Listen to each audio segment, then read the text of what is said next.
este soy yo luego de haber llegado al hospital. ¿Qué pueden ver en esa cara? Vamos a acercarlo. ¿Qué ven en esa cara? Yo les diré una cosa. Sufrimiento. Un ser humano sufriendo. Un ser humano con dolor. Los profesionales de la salud tenemos muchos principios bióticos. Y dentro de los principios bióticos que nos hacen tomar decisiones sobre los pacientes, está uno que es muy importante. Y es no hacer daño. ¿Ustedes creen que negarle la analgesia eficaz? No digo negarle la analgesia de todas formas, es decir, de todos los medicamentos, sino analgesia eficaz a un paciente no es inhumano o se va en contra de ese principio bioético que es no hacer daño.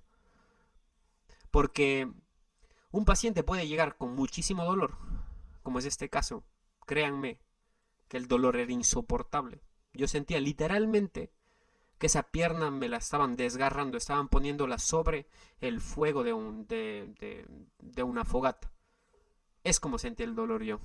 Y esa experiencia es muy propia, es muy subjetiva mía. Mi umbral del dolor es distinto al de cualquiera. Mis experiencias previas de dolor, mi sistema de creencias, lo que yo sé, lo que yo interpreto acerca del dolor es totalmente distinto a la persona que está escuchando esta clase. Por eso es que si yo digo en ese momento que me duele sobre 10, 30, es porque me está doliendo sobre 10, 30. Los profesionales de la salud nos hemos hecho tan prejuiciosos con el tema del dolor porque nos pasa algo. Se llama síndrome de desgaste por empatía. El ver a tantos pacientes con dolor nos desinhibe de la empatía que debemos tener sobre esos seres humanos que están sufriendo dolor. En ese sentido, haciendo el llamado de atención a eso, a que seamos más empáticos, que no seamos prejuiciosos con el dolor de los pacientes y que les demos analgesia eficaz. No digamos, luego de que administremos paracetamol intravenoso o tramal, que es muy no eficaz, que ya le di el analgésico, ya deje de quejarse si ya le pusimos analgésico. Créanme, aquí habían puesto ya, primero en el río, 1 gramo de paracetamol cuando me encontraron mis compañeros, más 100 miligramos de morfina, perdón, 100 miligramos de tramadol.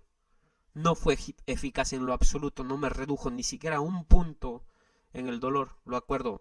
La experiencia que se lleva el paciente es el dolor. Yo no sabía que estaba haciendo insuficiencia renal aguda.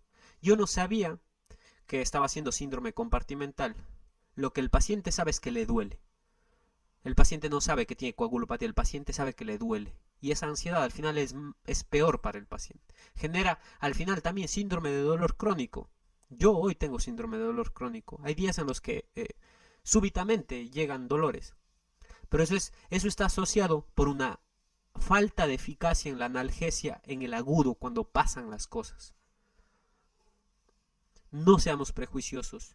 No asumamos que poner tramadol le quita el dolor, porque a veces no es eficaz el tramadol y tenemos que ir escalando, no como nos dice la OMS de paso a paso. Si es que le duele 8, tenemos que irnos directamente a los opiáceos potentes, como la morfina, por ejemplo. El dolor, todos sabemos que es una injuria, una noxa, una lesión a los tejidos. El dolor somático. Este dolor somático al final va a terminar estimulando a las células, dañando las membranas celulares, y ese daño a las membranas celulares, esa ruptura de las membranas celulares, termina generando una serie de cascadas bioquímicas que finalmente terminan generando una cuestión que se llaman prostaglandinas. Estas prostaglandinas, bradicinina, prostaglandina, sustancia P, estimulan a los nociceptores. Los nociceptores son células nerviosas especializadas en sentir dolor. Estimulan esos nociceptores y a través de los nervios va a viajar un estímulo nervioso aferente hasta la médula espinal.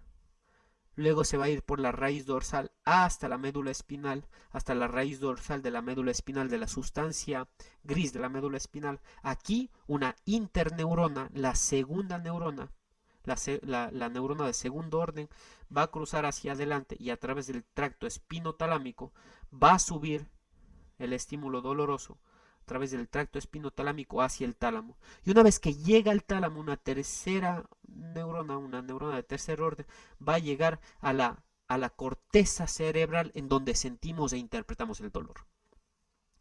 Aquí hay una situación, y esto es muy interesante porque todos podemos entonces atacar al dolor a nivel periférico, en donde se está produciendo, evitando que se formen estos compuestos químicos que estimulan el dolor, es decir, evitando la ciclooxigenasa que al final termina generando prostaglandinas.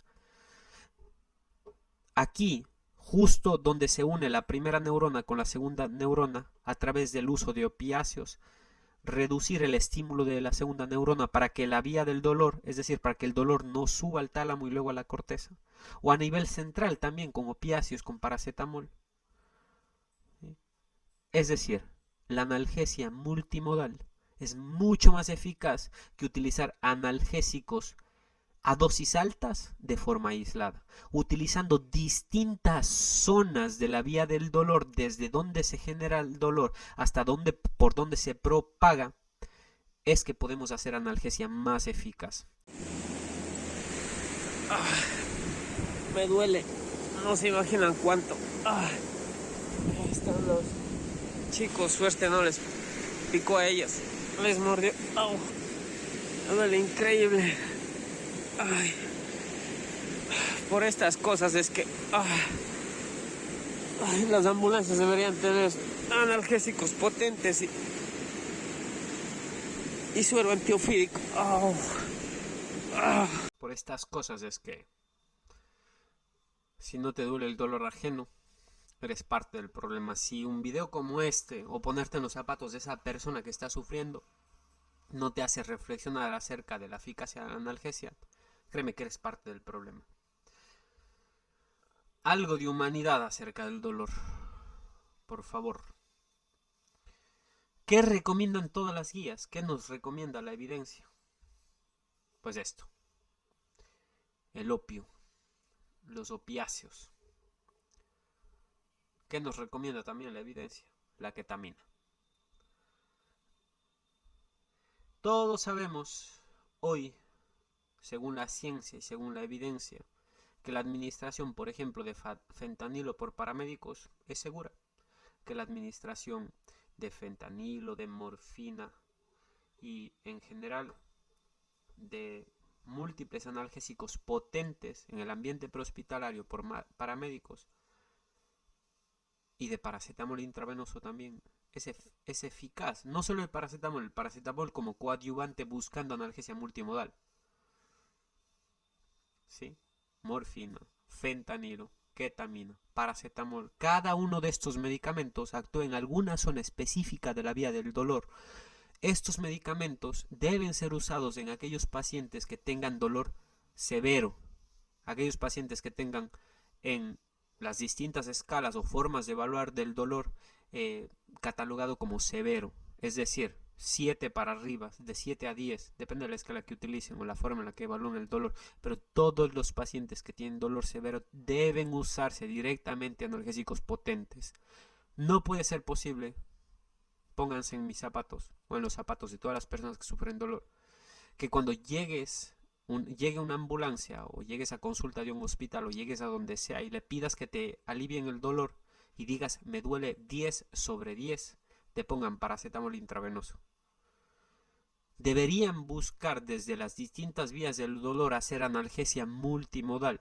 Todos sabemos que para evitar la formación de las prostaglandinas, bloqueando la ciclooxigenasa a nivel distal para evitar el estímulo de los nociceptores, debemos utilizar AINES.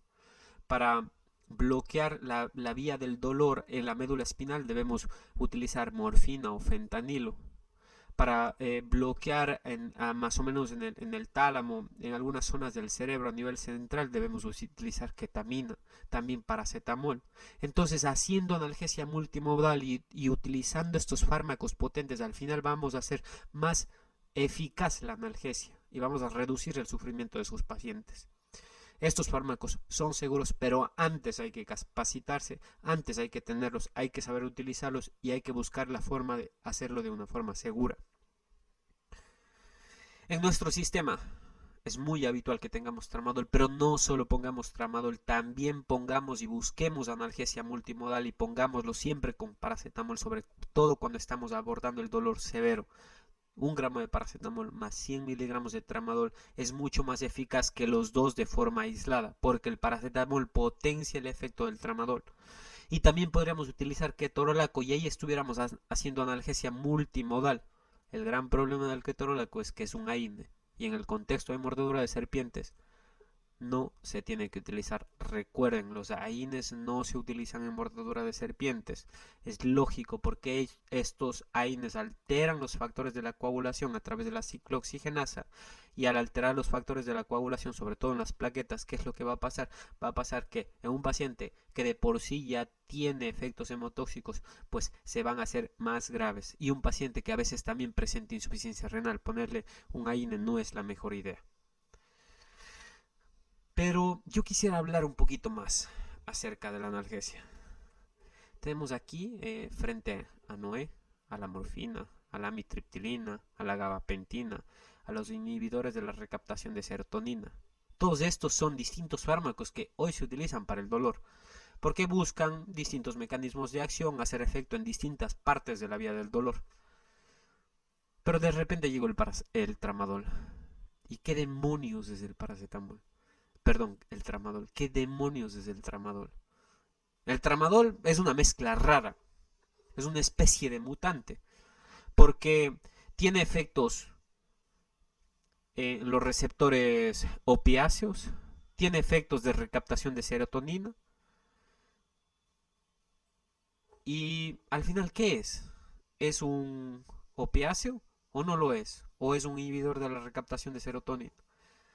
El tramadol pueden revisar el código QR y se van a ir a la evaluación de lo que es el tramadol. Este es un blog muy interesante que revisa parte de lo que hace el tramadol, pero resumiéndolo de una forma muy rápida, el tramadol cuando es administrado de forma intravenosa no es un opiáceo directo, en realidad un metabolito activo es el que genera analgesia en los receptores opioides. Es decir, el tramadol entra al torrente sanguíneo, se va al hígado, hace el primer paso y se modifica químicamente, hace una biotransformación a O-desmetiltramadol y recién ahí puede hacer efecto en los receptores opioides. Entonces, hasta que pase eso, pasará varios minutos. Aparte de eso, el tramadol, hay entre un 3 a un 10% en los pacientes caucásicos que no tienen actividad en la enzima necesaria para convertir o para biotransformar el tramadol a O-desmetiltramadol. ¿Sí? Por lo tanto, estás prescribiendo un analgésico que al final no va a aliviar el dolor. Imagínate, hasta un 10% de los pacientes caucásicos, y alguna no se sabe en nuestra población, pero al final habrá alguna proporción de estos pacientes que no tiene la actividad enzimática de este citocromo CYP2D6, no va a biotransformar el tramadol y al final no le estás dando analgesia. Es aquel paciente que le pones tramadol y te dice no me quito nada el dolor. Pero si ya te puse, ya déjate de quejarte, ya te pusimos tramadol. Ya, pero ¿cómo sabes que no es de este grupo de pacientes que no metaboliza? En cambio, hay otro grupo que es hipermetabolizador, ¿sí? También el problema aquí es que actúa como un inhibidor de la recaptación de serotonina y de norepinefrina. Y eso al final podría causar síndrome serotoninérgico. Aparte, el tramadol aumenta el umbral convulsivo y un paciente con un antecedente de epilepsia podría generar convulsiones. En los pacientes en los pacientes que están tomando para antidepresivos tricíclicos, antidepresivos que funcionan en la recaptación de serotonina y norepinefrina, podrían causar el síndrome serotoninérgico. Por eso el tramadol no es el mejor analgésico. Debemos irnos hacia lo que nos dicen las guías, y lo que más recomiendan las guías es sobre todo la ketamina, el fentanilo y la morfina.